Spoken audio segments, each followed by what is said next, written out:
नमस्कार, मैं गणेश जोशी।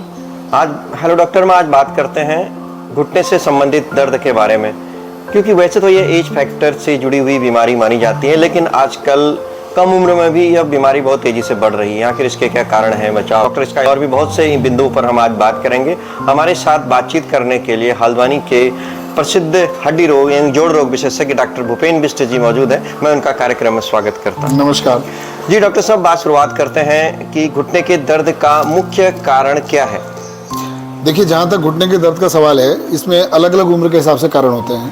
हम अगर एक्टिव लाइफ की बात करें, 30 साल से नीचे की बात करें, तो ज़्यादातर कारण इसमें रनिंग स्पोर्ट्स इंजरीज इसका कारण होते हैं। जैसे फुटबॉल खेलते समय, बास्केटबॉल खेलते समय जब बच्चा या कोई भी पर्सन लैंड अप करता है और घुटने की ट्विस्टिंग हो जाती है, तो जो जांघ की और टांग की हड्डी को पकड़ने वाले रस्से हैं आपस में, उसको हम लोग लिगामेंट्स बोलते हैं। ज़्यादातर केस में वो रप्चर कर जाते हैं। पहले ये सब चीज़ें ओवरलुक हो जाती थी और मरीज़ ये सोचता था शायद अब मेरा डेस्टिनी यही है कि और मैं ठीक नहीं हो सकता हूँ। लेकिन आज की डेट में आर्थोस्कोपिक सर्जरी, दूरबीन विधि वाली सर्जरी इतनी एडवांस हो चुकी है कि इसका पूर्णतः कम्प्लीटली इसकी क्योर हो सकती है।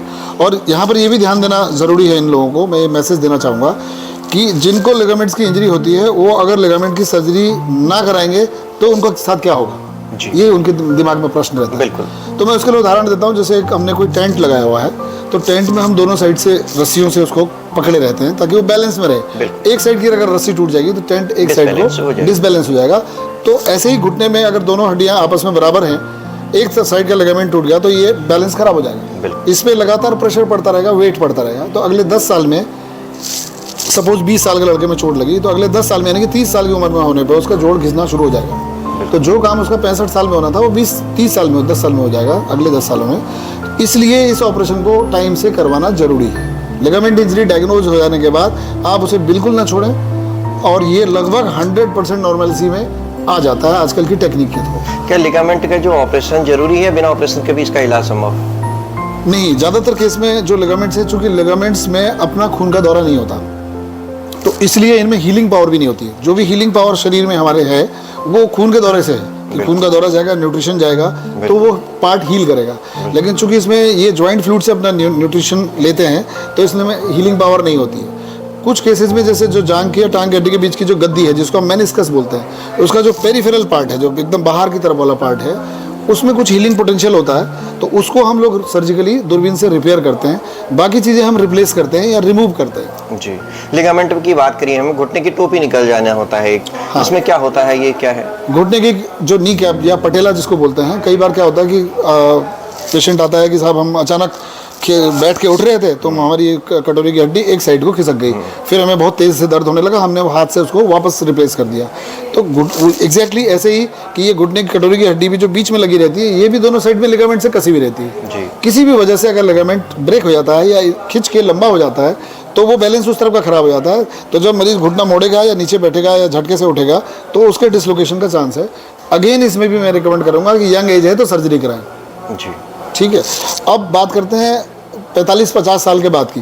45-50 साल के बाद घुटने के जोड़ खराब होने के और दूसरे कारण हो सकते हैं। जैसे आपका वजन ज़्यादा है, नंबर 1, जो कि आजकल मोस्ट कॉमन कॉज है।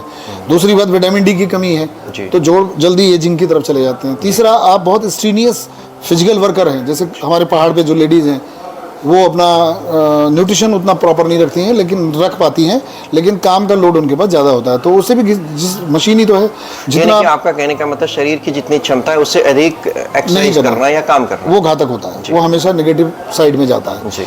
उसके बाद ये तो over activity, over weight, vitamin D की कमी, ये मिड एज आ गई आपकी, ये आ गई 40 से 60 के बीच में। बिल्कुल। अब 60 के बाद जो है ओल्ड एज, जो नॉर्मल डिजनरेशन होता है, जैसे एजिंग में बाल सफ़ेद होना, खाल में झुर्रियाँ पड़ना, ऐसी जॉइंट का भी डिजनरेशन होता है। तो वो डिजनरेशन में क्या होता है कि जो नॉर्मल कार्टिलेज पोर्शन होता है, जो जॉइंट की कैपिंग होती है, वो गलना शुरू हो जाती है due to prolonged use, due to drying up of the cartilage. जैसे एज के साथ में हर चीज़ में वाटर कंटेंट कम हो जाता है। आपने देखा होगा कि यंग एज में स्किन में अलग चमक होती है, इलास्टिसिटी होती है, ओल्ड एज में वो झुर्रियों में बदल जाती है, क्योंकि उसका वाटर कंटेंट सूख जाता है। जी। तो जो इलास्टिक चीज़ थी वो कड़ी हार्ड हो गई। तो अब जो गद्दी हमारी घुटने के बीच में थी वो इलास्टिक थी, अब ये हार्ड हो गई, तो अब जब इस पर जोर पड़ेगा तो ये क्रैक्स आ जाएंगे इसमें। और वो क्रैक्स फिर धीरे धीरे जोड़ को पूरा डिजेनरेट कर जाते हैं। उसका भी इलाज का तरीका वही है जो आप नहीं, उसके इलाज का तरीका ही नहीं है। उसके इलाज का ओल्ड एज में अगर 65 साल के बाद आप मुझसे पूछेंगे कि घुटने के जोड़ अगर खराब हो रहे हैं तो उसका क्या इलाज है, तो उसमें रिप्लेसमेंट सर्जरी कराना चाहिए। 99% से ज़्यादा इसके सक्सेस रेट है। Total knee replacement, total knee replacement के। आजकल हेमी रिप्लेसमेंट भी कुछ लोग करने लगे हैं कि ज़्यादातर क्या होता है कि सेंट्रल हेमी रिप्लेसमेंट मतलब घुटने के जोड़ में चूंकि ज़्यादातर केसेस में एक ही अंदर वाला हिस्सा खराब होता है, बाहर वाला ठीक रहता है जी। तो अगर आपको हम ये MRI से पता चल जाता है कि बाहर के हिस्से की कार्टिलेज बिल्कुल ठीक है या 50 साल में घुटना खराब हो गया है, तो उस केस में हम बाहर वाले हिस्से को नहीं छेड़ते हैं, अंदर वाले हिस्से में ही हम रिप्लेसमेंट आधा हिस्सा रिप्लेस कर देते हैं। वो आपका 10-15 साल जितना भी उसकी लाइफ होती है चल जाता है। उसके बाद एज भी आगे बढ़ जाएगी, तब हम कंप्लीट रिप्लेसमेंट कर सकते हैं और उसकी लाइफ करीब 20 से 25 साल आराम से होती है। ठीक है। ये अकड़न जकड़न घुटने में कहते हैं वो क्या है? अकड़न जकड़न भी इसी वजह से होती है कि जब भी जोड़ के अंदर डीजनरेशन होता है, तो जब डीजनरेशन होता है तो ये हमारा बॉडी का प्रोटेक्टिव मैकेनिज्म है कि जब भी पेनफुल होता है तो उसके आसपास की मसल्स सिकुड़ने लगती हैं। मसल स्पाज्म की वजह से हमें जो है ऐसा लगता है कि घुटना मुड़ नहीं रहा, मुड़ा हुआ है तो सीधा नहीं हो रहा है, नीचे बैठ जा रहे हैं तो उठ नहीं पा रहे हैं। ये सारी समस्याएं उसी वजह से होती है। जी। जब घुटने में को स्वस्थ रखने के लिए हमें किन बातों का ध्यान रखना चाहिए? क्या फिजियोथेरेपी को भी जब दर्द हो जाता है फिजियोथेरेपी इसमें कितना उपयोगी है? 2 सवाल इसमें। ये भी मैं ग्रेड करना चाहूँगा कि एज के हिसाब से, जैसे मैंने बताया कि यंग एज में अगर कुछ चोट की वजह से, जैसे कुछ बीमारियों की वजह से भी जोड़ खराब हो सकता है, ट्यूबरक्लोसिस हो जाए, वो अब इतना कॉमन नहीं है लेकिन है अभी भी कि कई बार जोड़ हड्डी घुटने के जोड़ के अंदर की हड्डी में ट्यूबरक्लोसिस हो जाता है तो डिजेनरेट कर जाती है। किसी भी एज में हो सकता है जी सर। 15 साल में भी हो सकता है, 40 साल में भी हो सकता है जी सर। तो ऐसे केसेस में तो जोड़ नष्ट हो जाता है। लेकिन अगर चोट वाले केस हैं तो उसमें आप टाइमली सर्जरी कराएं।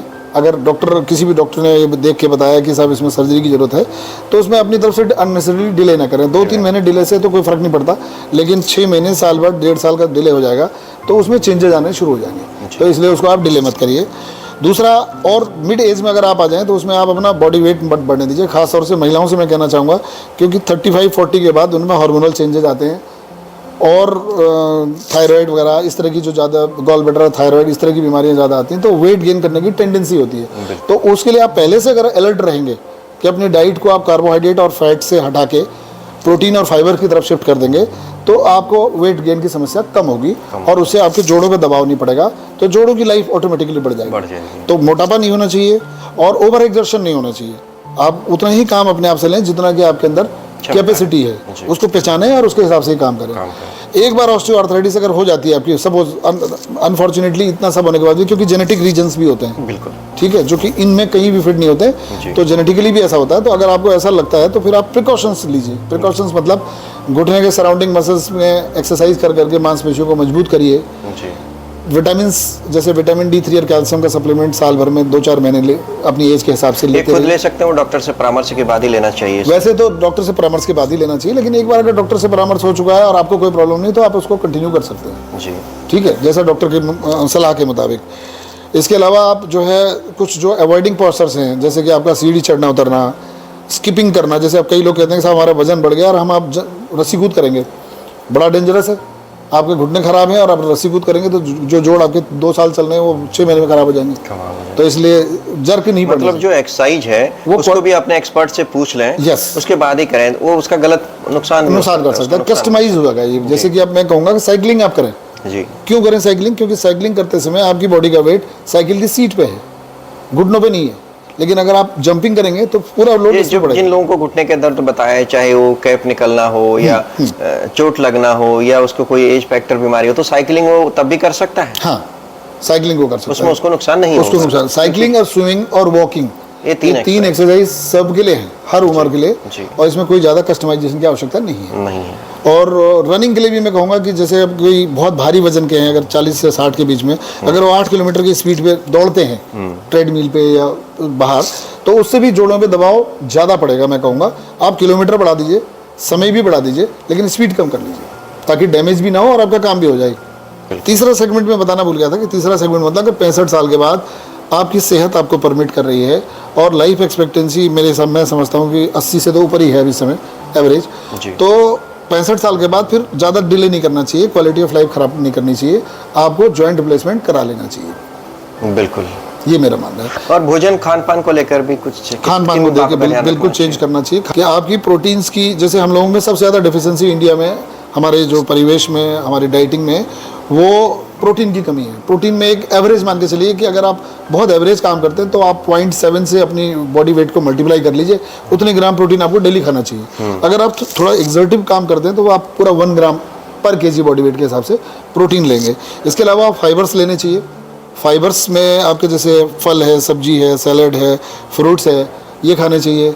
और स्प्राउट्स खाने की आदत डालनी चाहिए। मतलब प्रोटीन्स के सोर्स हैं ये जो प्रोटीन्स है। इसके अलावा एग वाइट आप ले सकते हैं, पनीर ले सकते हैं। पनीर को मैं बहुत ज़्यादा प्रमोट इसलिए नहीं करता कि उसमें थोड़ा फैट की मात्रा भी होती है। और मिल्क ले सकते हैं, डबल टोन मिल्क जिसमें कि क्रीम कम हो। दही ले सकते हैं। तो ये सब अच्छे प्रोटीन के रिच सोर्स हैं, आप इनको ले सकते हैं। तो मैं ये चाहूँगा, मैं तो हर एक से बल्कि वो कहता हूँ कि आप जो भी 2 घंटे ज़्यादा की प्रोलॉन्ग सिटिंग कर रहे हैं, हर 45 मिनट में आप 2 मिनट का स्ट्रेच वाला ब्रेक लीजिए, ताकि कोई मसल्स थकने के बाद ओवरलोडेड ना हो। उसका एक दूसरा तरीका भी हो सकता है कि जब भी आपको फ़ोन आए तो आप नियम बना लीजिए, मैं बात चलते चलते करूँगा, तो उससे आपके स्टेप्स भी बढ़ जाएंगे। इतने फ़ोन तो सबके आते हैं कि 1 किलोमीटर चल रहे आदमी, बिल्कुल ठीक है। तो इसमें दोनों काम हो जाएंगे, आपका मोबाइल का फ़ोन भी रिसीव हो जाएगा और आपकी फिजिकल एक्टिविटी जो नहीं हो पा रही थी अब तक, जीरो हो रही थी, आप इसको पाइल्ड अप करिए। 1 दिन में इतनी होगी, 10 दिन में इतनी होगी, 100 दिन में इतनी होगी, 365 दिन में इतनी होगी, तो कहीं तो अमाउंट करेगी। Lifestyle modification. Yes, lifestyle modification करें। चलिए, आपने कम समय में बहुत महत्वपूर्ण जानकारी दी। बातचीत करने के लिए धन्यवाद। थैंक यू, नमस्कार। Thank you.